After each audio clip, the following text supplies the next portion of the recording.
কেমন আছিস? হ্যালো। হুম, ভালো আছি। তুই কেমন আছিস? তোর ডিউটি কেমন চলে? আর বলিস না, আমার 24 ঘন্টায় ডিউটি করা লাগে। আমারই ভালো। পুরো দিনে 1 থেকে 2 ঘন্টা ডিউটি করা লাগে, মাঝে মাঝে তাও লাগে না। এই ডিউটি করেও সারাদিন শুনতে হয় আমি নাকি সারাক্ষণ গরম বাতাস দিয়ে বেড়াই। আমি ভালো না। ওহ, তাইলে তো তোর অবস্থা খুবই খারাপ। হুম, বলার মতো না। মাঝে মাঝে বলতে মন চায়, যদি আমি গরম বাতাস দিয়েই, তাহলে আমারে চালাস কেন? এসব বললে তো তোর চাকরি চলে যাবে। চাকরি গেলে যাক, এ তো কথা আর নিতে পারতেছি না। হা হা হা, তোদের চাইতে আমি ভালো আছি। কেমনে? আমার তো পুরো দিনে অর্ধেক ডিউটি আর অর্ধেক অফ।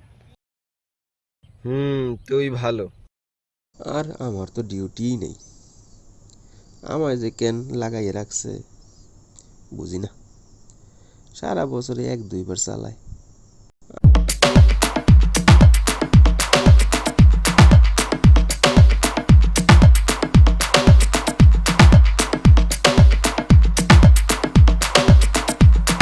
তোরই তো আরাম। আর কই আরাম, এরকম পড়ে থাকতে থাকতে আমি ভিতর দিয়ে জং ধরে গেছি। ও বাইরে দিয়ে তোকে চকচকে লাগে সব সময়। বাইরে দিয়ে কি হবে, ভিতর দিয়ে তো শেষ হয়ে যাচ্ছি। এক কাজ কর তুই, চাকরিটা ছেড়ে দে। তাই তো ট্রাই করে যাচ্ছি অনেক দিন ধরে, কিন্তু কেউই শুনতে আসে না আমার কথা। আমার কোনো ভ্যালুই নেই। হুম খুবই খারাপ অবস্থা তো। হুম, হ্যাঁ, বাদ দে, তোরা ভালো থাক, পরে বেঁচে থাকলে আরো কথা হবে। ঠিক আছে।